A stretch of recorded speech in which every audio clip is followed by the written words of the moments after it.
मेरे इस चैनल के सभी दोस्तों को तस्दिलई। आशा करता हूँ आप सब कुशल मंगल होंगे। आज मैं हमारे बौद्ध धर्म के शंख और धम्म चक्र के बारे में संक्षेप में विवरण करना चाहूँगा, जो कि हमारे लिए जानना बेहद ही ज़रूरी समझता हूँ।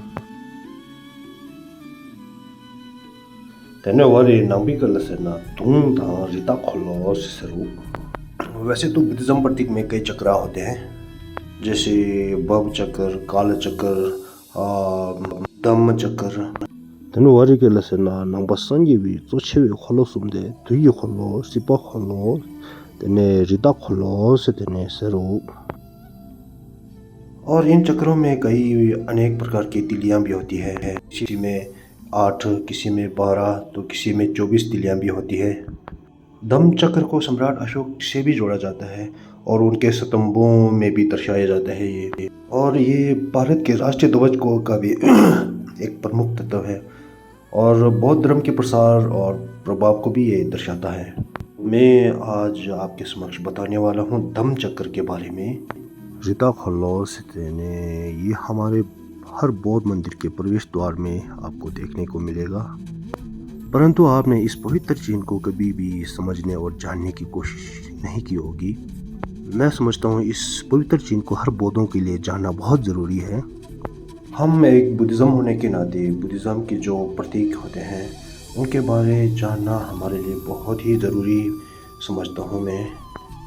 अब मैं बताने वाला हूँ इस जगत में शंख और धम्म परिवर्तन चक्र का सर्वप्रथम आगमन कैसे हुई थी।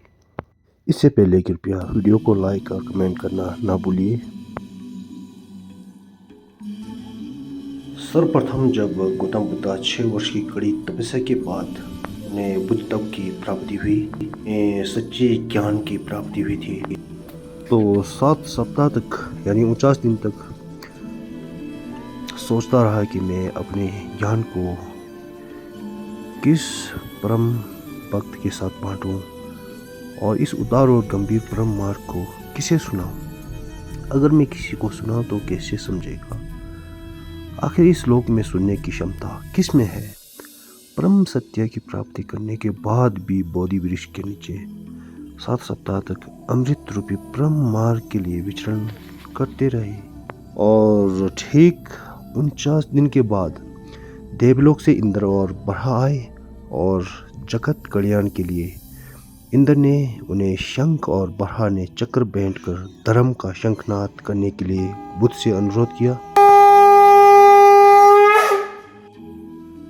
तत्पश्चात गौतम बुद्ध ने अपने पहला धर्म उपदेश को धर्म चक्र परिवर्तन के रूप में सारनाथ में दिया था।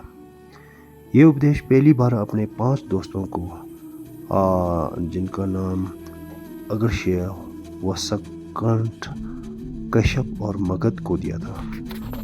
इस उपदेश में गौतम बुद्ध ने 4 आर्य सत्य का वर्णन किया था, जैसे दुख, दुख की उत्पत्ति और दुख का निवारण, दुख का मार्ग। सबसे पहले बुद्ध ने बताया कि इंसान का जन्म लेना ही दुख बताया और जब दुख होगा तो दुख का कारण को भी समझना होगा। जब दुख का कारण समझोगे तो दुख का निवारण भी होगा और दुख के निवारण के लिए भगवान बुद्ध ने 4 आर्य सत्यों में से दुख का मार्ग बताया, जो अष्टांगिक मार्ग पर चलना होगा। इस तरह से इसी धर्म परिवर्तन चक्र में जो 8 तिलियां है, ये पहला धर्म उपदेश में अष्टांगिक मार्ग का प्रतीक बताया है। तने वारे के लसुना, तने दुंगल दिनबास, कुंजुंग दिनबास, तने गोपी दिनबास, लमगी दिनबास। इस तरह से बौद्ध धर्म में अष्टांगिक मार्ग को दुख से मुक्ति पाने का एक 8 सूत्री मार्ग बताया गया है। ये मार्ग व्यक्ति को दुख का कारण समझने और उनसे मुक्ति पाने का एक व्यावहारिक तरीका प्रदान करता है।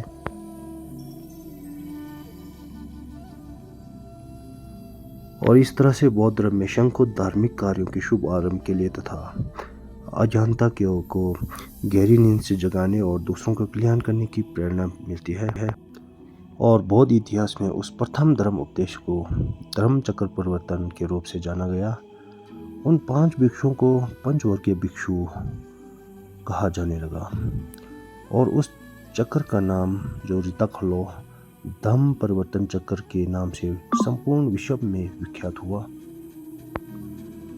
आशा करता हूँ इस ब्लॉग में आप शंख और धम्म परिवर्तन चक्र के बारे में आप थोड़े बहुत समझ गए होंगे और अगले वीडियो में अब हम सिपाखोलो के बारे में जानने की कोशिश करेंगे जो संसारिक चक्र के रूप में जाना जाता है।